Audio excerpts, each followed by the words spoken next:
Hi, my name is Valerie Parente. This is my latest poetry collection. It's called Rather Be Haunted, and I'm going to read from it, and we can talk about the background and analyze it. So I'm just going to pick some random pieces. Let's go to the beginning. I feel like there's some pieces in the beginning I haven't read.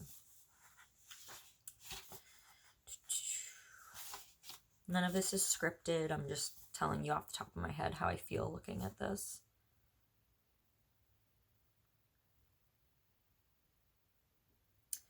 Okay, we'll read Looking at the World Upside Down. This was an early poem in the collection. It's from April 23rd of 2018. Looking at the World Upside Down. At first I thought my reality had flipped, accredited to an objective view. But this melancholy feels too personal. It must be the sickness in my mood. I have been feeling so low these days, barely hanging on to my sanity. I know I am moving backwards, but I cannot feel the ground beneath me. I have difficulty finding my direction, hesitant to trust my inner compass, and truthfully, I see no point in trying, since the day my heart aimed and missed. The world is no different than before. It is my perspective that has changed. I made a choice to distort my vision when my priorities rearranged. Looking at the world upside down, I can only see in morbid shades of red, but I guess that is supposed to happen when the blood rushes to your head. Dark, creepy. Looking at the world upside down there's no artwork to go with it.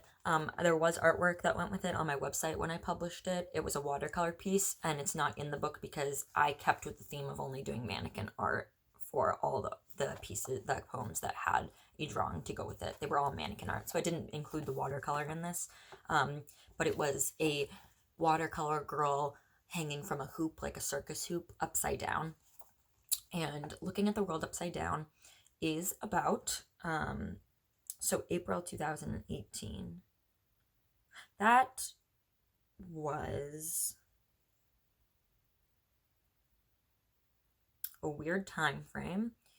That was a bit of a dismal time frame when something that I've done in the past, which is really unhealthy, and I highly advise you don't do this. I know a lot of people who do this, and I've said don't. I've been there. I still find myself being inclined to do it, but I have to watch myself, and that is putting all of your eggs in one basket. That's a saying. It means that you are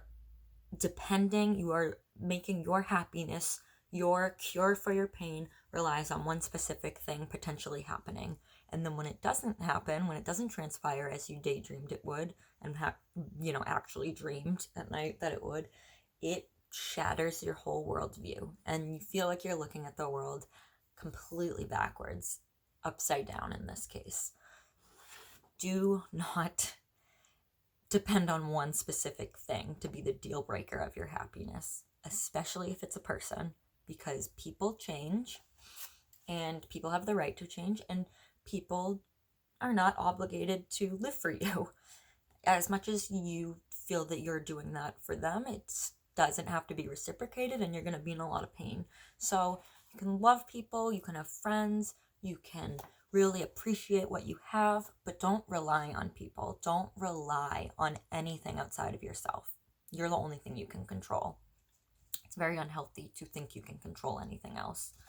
And that's when the world feels like it's upside down and it really throws you off, and it's nauseating. So specific lines. At first I thought my reality had flipped, accredited to an objective view, but this melancholy feels too personal. It must be the sickness in my mood. I guess this is, if I had to, I don't remember exactly what each line what was on my mind when I wrote each line, but for me right now reading this, I just think this is when you think something is reality, you think something is objectively true. It's not a matter of, it's just your mind kind of playing tricks on you. It's not a matter of your perspective. It's, oh no, this is just fact. This is factual. Like, it's a fact, like the sky is blue. This isn't up for debate. So this is when, like I said, you rely on someone and you are relying on something with the mindset of this is just a fact, this isn't really going on in my head, that's not what's determining the reality of this. And then, but the melancholy feels too personal. It must be the sickness of my mood, that earth-shattering moment when something goes wrong and not the way you planned it. It doesn't feel like it's, well, this is just reality. It feels like, no, there's something going on particular to me inside my head, because this sadness and this devastation is way, way too personal for it to not be something that has festered and born in my brain as opposed to out there in the real world. I've been feeling so low these days, barely hanging on to my sanity. I know I am moving backwards, but I cannot feel the ground beneath me. Yep, when you feel yourself regressing, but you also, that whole sentiment of, but I can't feel the ground beneath me, that's like when your head's in the clouds and you're still kind of in la la land. You're still in your own head. When you feel you're grounded, you're not in your own head. But this is about, I'm regressing and I'm caught up in my own head. I have difficulty finding my direction, hesitant to trust my inner compass. And truthfully, I see no point in trying, since the day my heart aimed and missed. Putting yourself out there for someone and it not working out, that's what that is. And don't make your whole life rely on someone else's acceptance of you or wanting to accept how you feel. But you do, I think it's reasonable in the beginning stages of being rejected or anything to feel like, oh God, I never want to try this again. That whole, I see no point in trying since the day my heart aimed and missed. It's really discouraging. That's normal. The world is no different than before. It is my perspective that has changed. I made a choice to distort my vision when my priorities rearranged. So going a long time thinking somebody feels some way in regards to your friendship, going a long time thinking that and realizing you were wrong, that's this whole, well, guess what? It feels all of a sudden crushing, like, oh my God, this person doesn't care about me in the way that I thought they did. I thought this was like mutual, really caring about someone, and you realize it's not. That's this line, this whole stanza is just realizing that your sadness of realizing that's not true isn't from something changing. The person didn't just shift. They went from caring about you a lot to not caring about you. It's not about that. This whole time, these past 9 months that you were high as a kite thinking there was something there, those 9 months something wasn't there. And that is what that's about. It's not that the reality is any different. Your perspective is what's different. So that's kind of comforting. That really makes you feel better, because I survived 9 months ago when this was the reality. Not just because I know now the truth, I can survive it. I already did. It's just a matter of I consciously am aware of this now. I just have to accept that reality. Looking at the world upside down, I can only see in morbid shades of red, but I guess that is supposed to happen when the blood rushes to your head. Yeah, that's just a good way to summarize the whole concept of being upside down metaphorically. The blood rushes to your head, you only see in shades of red. The seeing in shades of red is how you're in this really bad place and you're really upset. That's accredited to the fact that you've been looking at this from the wrong angle, looking at your reality, your friendship, your situation, whatever, from the wrong angle. You're just seeing in shades of red at that point, and that's wrong. All right, so that was that one. Let's look at another one.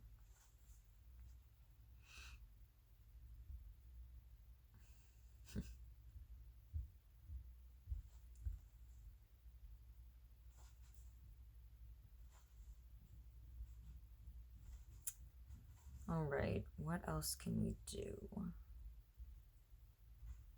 Tangled, I remember when I wrote this.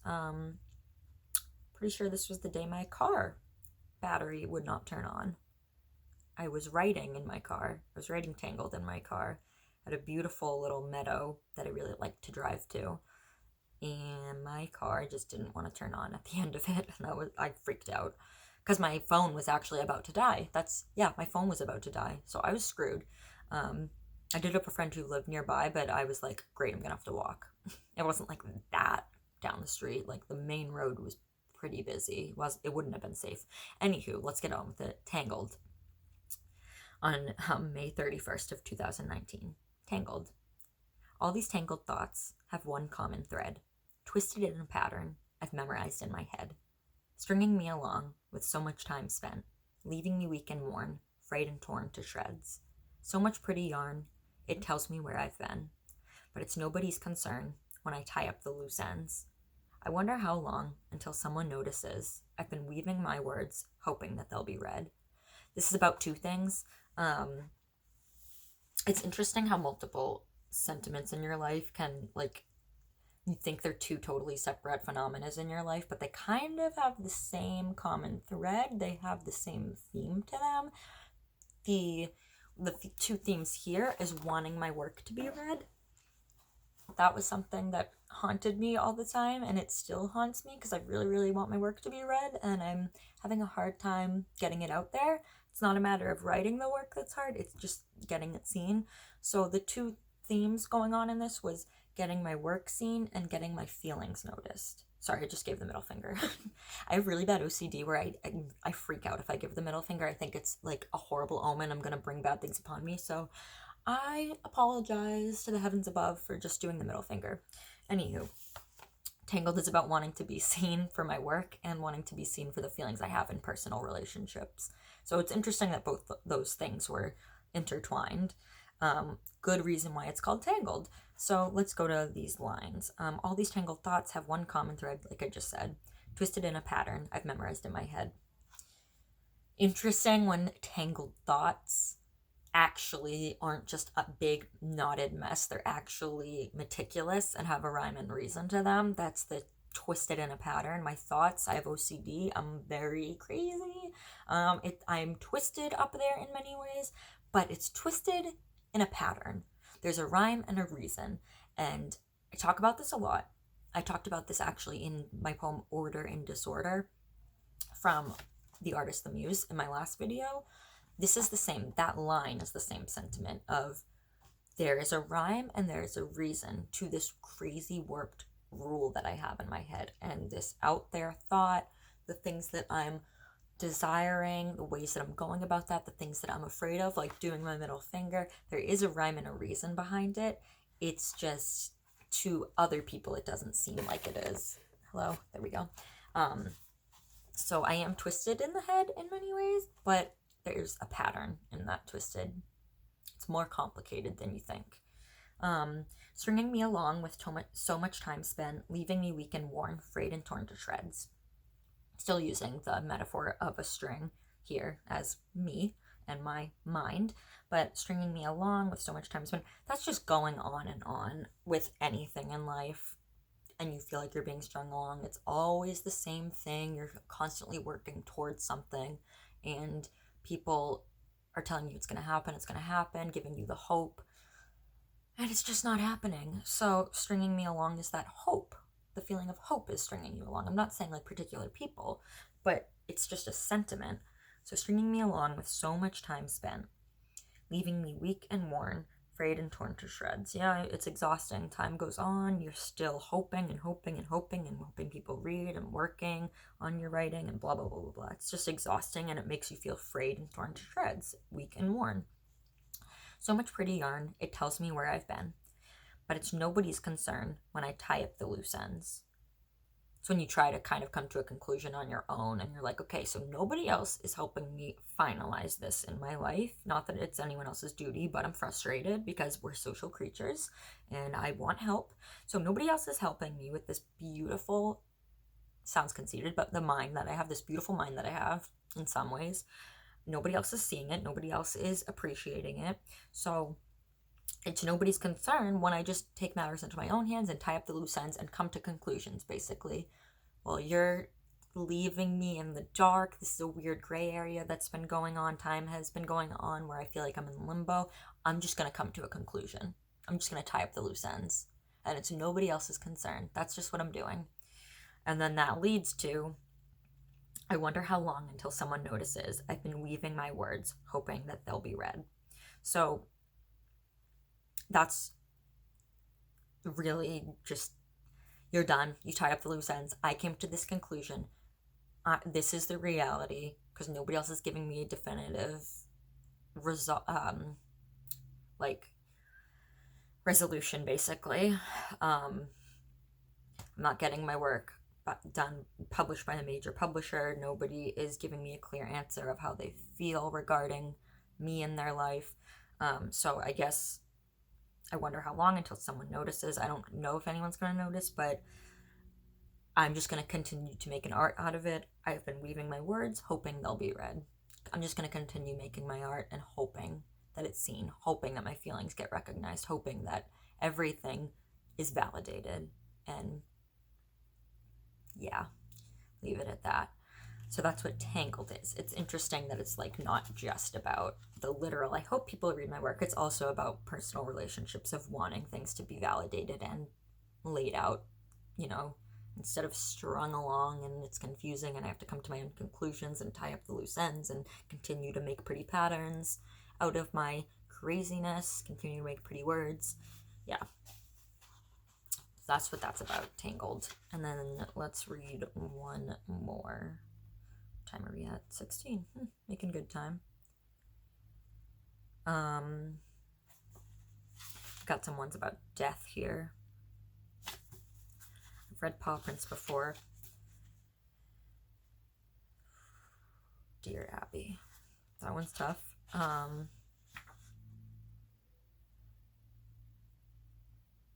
Let's read Worth It. Worth It was written on September 10th of 2019. It's short. Worth it. Losing you was the worst thing that ever happened to me.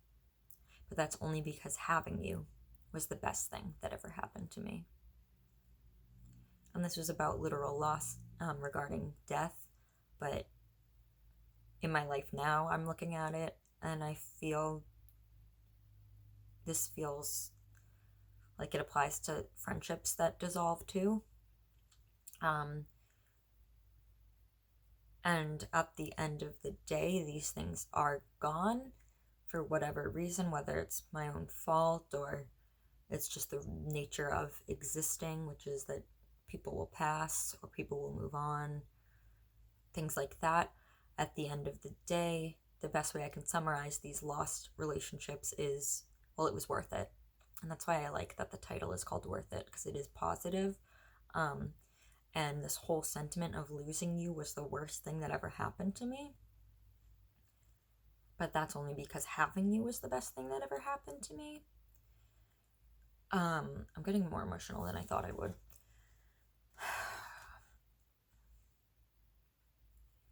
When it hurts really bad when you lose someone,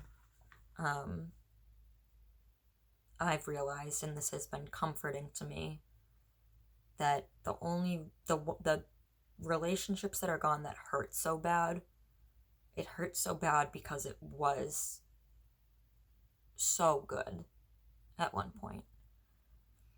Loss, the better the thing, the entity was, the worse the loss is gonna feel. Because, and I think that just, it's like it's what's the word I'm looking for? There's like a compensation when it comes to loss, when it comes to having something so great. When it's gone, that means it's going to be equally as terrible, the loss of that. So this was written about my dog. It was less than a month after she passed, and I just kept thinking, this is, fortunately for me, it was the worst thing that ever happened to me. And I kept thinking, this is the worst thing ever. This is the worst thing ever. I don't know how I'm ever going to survive this pain. This is easily worse than anything else I've ever been through in my life. I miss her so much. And I just kept comforting myself naturally in my head with those rhymes, those lines were going through my head. Well, it's only so freaking bad because she was so freaking good, because you were so lucky that you had her. And that's really positive and a good way to look at it. I tell that to people who, when people lose someone, that tends to be the thing that I say, because that gets me through the pain the easiest. Not the easiest, that's not the right way to describe. Sorry, I'm having trouble with my words. The most helpful phrase that I've heard that comforts me is this that I heard in my own head: the losing you was the worst thing that ever happened to me, but only because having you was the best thing that ever happened to me. I've definitely shared that sentiment with people who have lost, usually a pet. Because when people lose a person, I almost don't say anything at all because I don't want to say the wrong thing because it's just so heavy, and that's a really hard thing to be there for people about and not say the wrong thing. But I've definitely shared that phrase with a lot of people because they're like, you know, when somebody is like, I was talking to someone and they were expressing how they've lost like 6 dogs in their life and it never has gotten easier. It's endless pain and they're always devastated about it. I miss them more than anything every day. And I think I just said, well, it's a really horrible pain because that's a testament to how amazing they were. And that hole is so big because they were so big in your heart. They were just amazing. So this was about death, but I can see this being about lost friendships, relationships with people too. You know, like if someone's upset and thinks you're the bad guy because you're so upset about losing someone, I hope that they can remember past their anger, you know, and their perception of me being a crazy bad guy and inflicting this on myself. I hope that they can remember that the reason why it's so painful to me is because they were so important and I had amazing, amazing, amazing, amazing times. So that's why it's called Worth It, because it's about the negative feelings of loss, but the sentiment, the underlying conclusion that we come to is that, well, it was worth it. Definitely was worth it. All right, that's that. A little bit heavy, a little bit light in some areas, but that is what I could handle reading, because some things are not easy to read out loud in this book. So that was that. Looking at the World Upside Down, Tangled, and Worth It. And if you're interested in owning the copies of these poems, you can grab this pretty little collection called Rather Be Haunted on Amazon. And there is some cool artwork in here as well that you'll have copies of. Thank you. Bye.